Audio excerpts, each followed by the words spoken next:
Ayan, good morning. Dito tayo kay ate ngayon.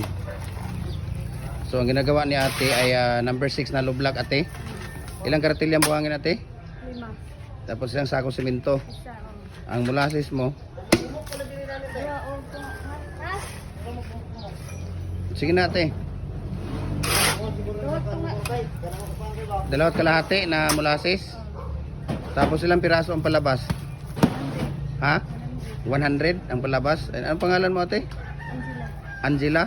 Ayan si ate Angela. So ito tayo kay ate Angela. So ilang taon ka na naghahalublak ate? 2 taon. Ayun, 2 taon po si ate naghahalublak. So ang ginagawa ni ate ay na number 6 na commercial na hollow blocks.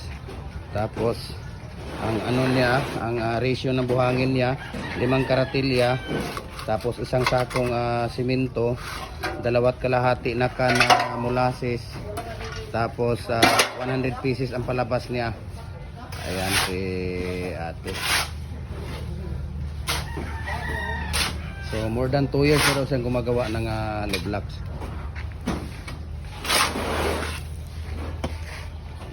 Ate.